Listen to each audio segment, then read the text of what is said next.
Okay, I thought I'd tried something new, a new type of content that I'm going to make. This is a Best Actors. It is not free to play, and I'm just gonna try it in rank and see how well it goes. So, the reason why I even play a Best Actors right now is because Sealed Tombs is just really good in this format, and also being able to guarantee it basically in turn one is just like how agents can like search lands and Boral Link can search lands turn one, and to be able to beat other meta decks going first. It's basically the same thing with Abyss Actors. When you go first, you can manually trigger Sealed Tombs and basically counter most meta decks in the format, except for maybe Blue Eyes.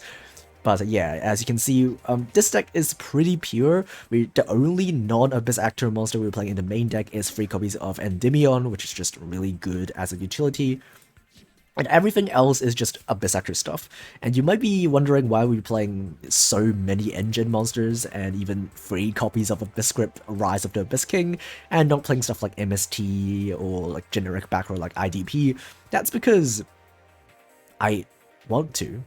And also, there's a reason why we're playing 3 copies of Abyss Script. This card's just really good going second, and also going first to pop your own Wild Hope. So, what you can do going first, other than, you know, Melmadonna searching everything, you can just normal summon Wild Hope, activate Abyss Script to pop your own attack position Wild Hope, and then search Melmadonna, and then start your combo like that. And going second, you can just normal summon anything, or, you know, special summon extras, and then activate Abyss Script to pop anything your opponent might have that might stop you, any sort of monster that have a quick effect. And then after you do that, you can set your scales and pendulum summon without being interrupted. So yeah, for the extra deck, it's just generic Xyz and Magista stuff.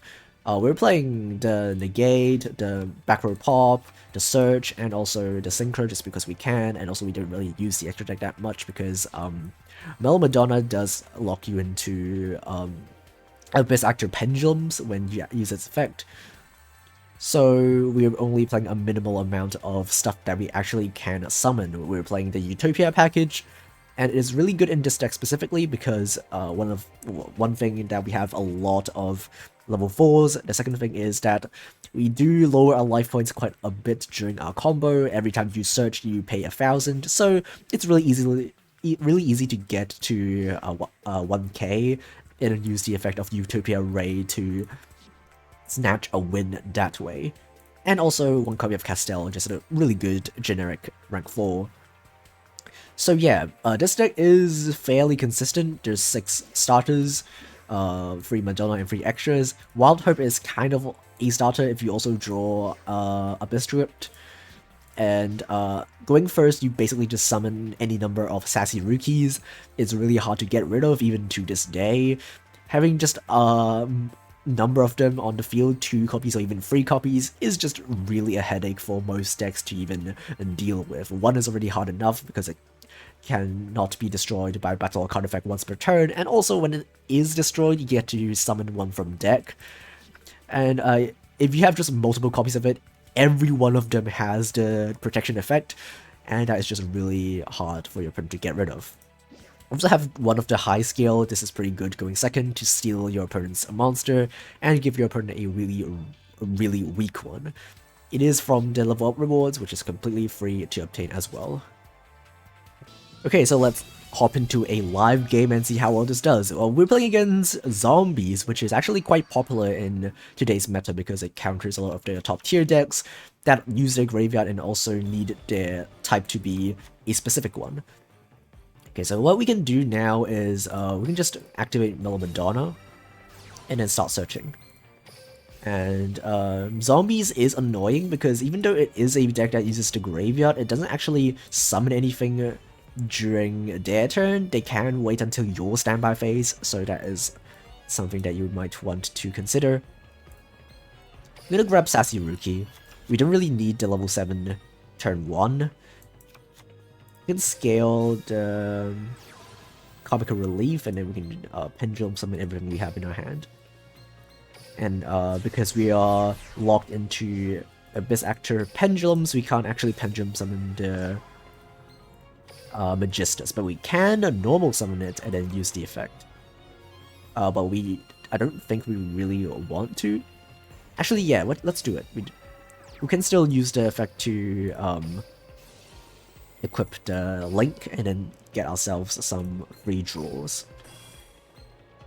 Oh, let's not forget to use the effect to search. And then we can use the effect to pop it and get a free draw. We can actually pop the scales as well, which is something that you might want to consider. Okay, we're gonna get a free draw, and we have to think about what we're gonna shuffle back. Actually, I think we're gonna shuffle back the pendulum, and now we can just activate our skill.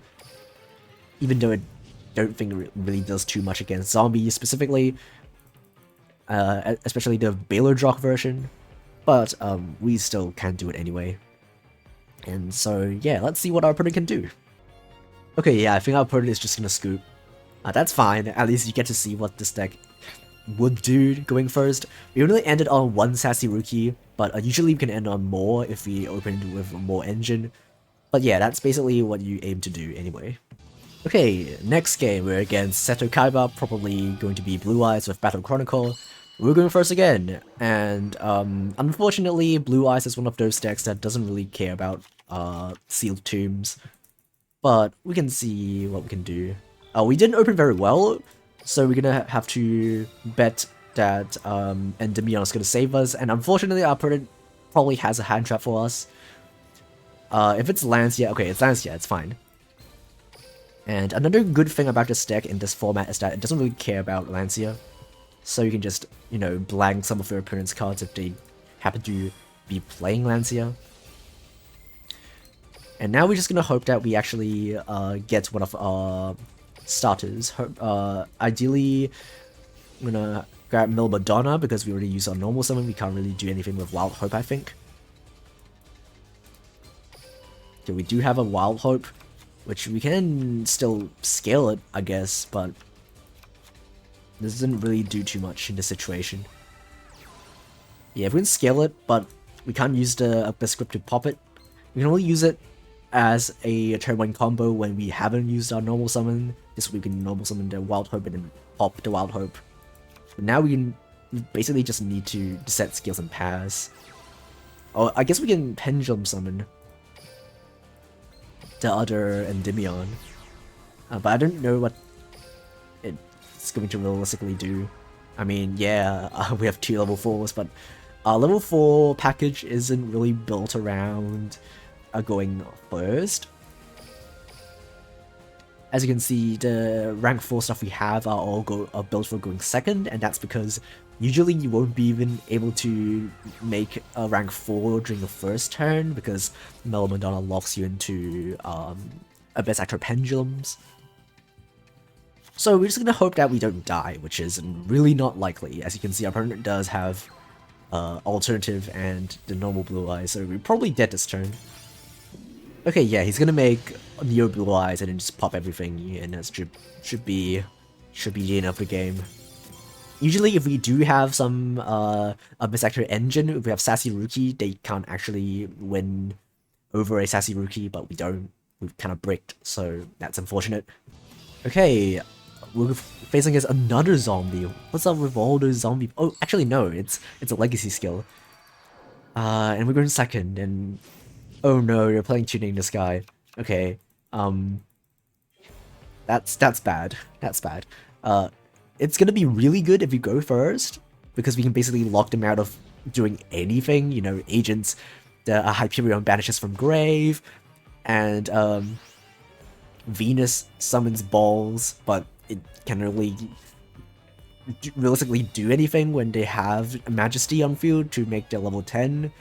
So without access to any of the Hyperions, you just cannot make any of them. Neptune summons from grave, so Sealed Tombs deals with that, but yeah, we don't really have a way if we go second, I think. And also because all of our spells just get negated anyway, and they're just not very good against our deck specifically. Okay. Let's see if we can actually go first against one of these meta decks. Oh no, come on, just let me go first. Why is it that every time I face against like a deck that my deck actually counters, I go second? It's Phantom Knights, and again, our skill would really do a lot of work against Phantom Knights, but we go first. We need to go first for that to work. And we don't. And I really don't think we have a way to win against typical Phantom Knight end board, I think. One day we'll go first against one of these meta decks. Come on! It's shooting in the sky, isn't it? Oh wait, it isn't. Okay, we might be fine. It all depends on what deck he's playing. But the coin flip is just not happy today. Just like, just doesn't want us to win. Okay, it's Live Twin. I think we do have a pretty good matchup against Live Twin because all of our monsters have a higher attack than any of his twins, and Pendulum decks are just, I think, pretty good against Live Twins in general because their traps just aren't very good against decks that don't really have an obvious choke point. So, usually when you're playing some sort of combo deck, Live Twins are really good against them because they can have a lot of back throw or hand traps that specifically deal against those combo starters. But that's not the case for Pendulum decks. We just set skills and just Pendulum summon a bunch of monsters, and every single one of them threatens them to actually get rid of them, because all of them can destroy their twins by battle. So yeah, that's why twins are just not very good against our deck, I think. And also, I feel like most twin players are playing a lot of hand traps recently because of all of the agents and brawling players running around. I think most of them are going to play a lot of Lanciers, and that's good because we don't really care about Lancia.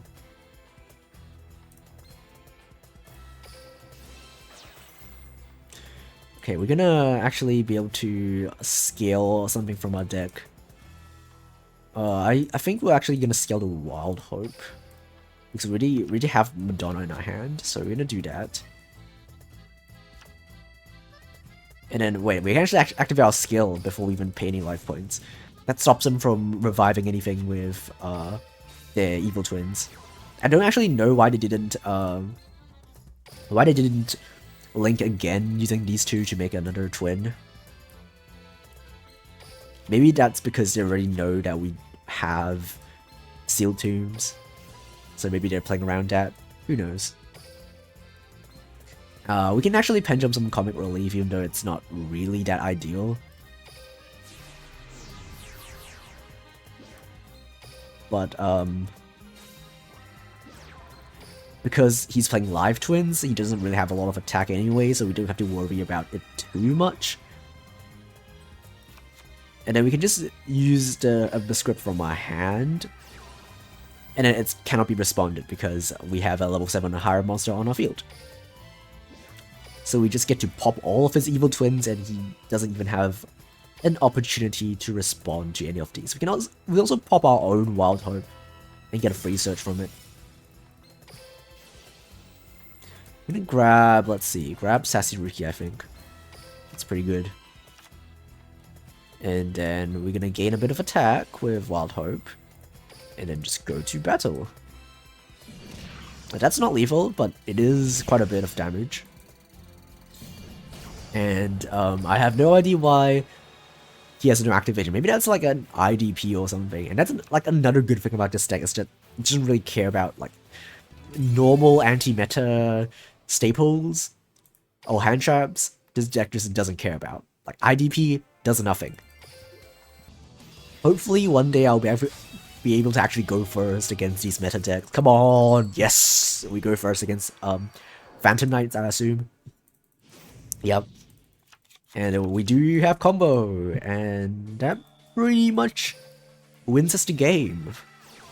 We're just gonna pay a bit of life points, and then we're gonna add, let's see, We can add Wild Hope. No, actually, we're gonna set Wild Hope with extras, and then we're actually gonna add Sassy Rookie, I think. We can normal summon the extras, and then scale the Wild Hope using the extras. And then you can use the effect of Wild Hope, make it a 9, and then we can pen summon these two.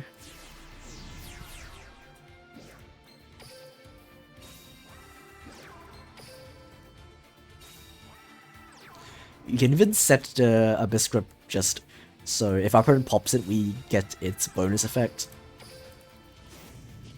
And then we just go Seal Tombs and go good luck. And yeah, the good thing about Seal Tombs is just that it is a lingering effect, just like lands. So there's no way of stopping it. As soon as we have a lower life point than our opponent by at least 1,000, he just cannot play the game. He can still... Okay, he opened pretty well, so maybe he could play through that, potentially. But we do have a Sassy Rookie, and that is very annoying, especially for Phantom Knights. Their main form of removal is popping, so we could potentially still not die this turn. And it depends on if he's afraid of my back row. People usually pop my back row anyway, and even if they don't pop our back row, we can still use it next turn to pop whatever he has. So it's fine either way. And if he pops our Abyss Grip, we get a search for free. As you can see, if it gets popped while you have an Abyss Actor in your extra deck, which we do, we have extras. And then we can add up to 2 Abyss Actor or Abyss Grip spell cards with different names from our deck to our hand, which is amazing.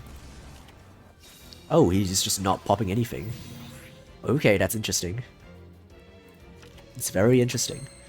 Okay, so funny thing, even if this is a rank up magic, he can only use it during the main phase, right? So if we have something, if we have level 7 or higher monster, and then we activate Abyss Grip, he actually cannot respond to it. So let's change our stuff here. Attack. Oh wait, okay. I got a tiny bit too greedy actually. So if we immediately activated the spell when we changed this to attack, and then we activate the spell and pop his Xyz, he actually cannot chain the rank up magic. But I think it's fine because you can still, you know, use it now to pop the whatever the Xyz is. I'm pretty sure it can be destroyed by cut effects, right? Yeah. Okay, so what we can do is we don't actually need to use any monster effects before we Pendulum Summon. So these are all spell trap effects, so we can just, you know, do this. Raiders. That's not Raiders. Requiem doesn't really do anything to our strategy. So we can just like do this. So normally they can negate the superstar effect to set the Abyss Grip, but we already have it, so let's just use it and just destroy everything. Bye bye, bye bye, bye bye, and we'll pop. Actually, let's not pop the trap. We will not pop the trap, and then we'll just go battle, and then we win. So yeah, this is exactly why Abyss Actors are viable right now. Exactly why. Against decks like these, you just go first, activate Sealed Tombs, next turn you just destroy everything they have. And that's also why we're playing 3 copies of Abyss Grip, because it is nice if you have it in your opening hand to just get rid of stuff your opponent has.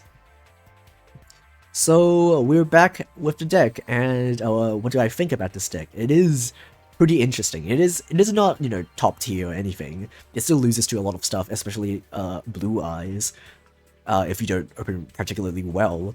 But the fact that you just automatically win against some decks going first is just like really good. And also a lot of meta counters don't work against this deck. For example, Lancia, IDP, those kind of stuff just doesn't do anything against this deck. And also this deck is pretty cheap, so it is something that you can consider. Anyway, thanks for watching and goodbye.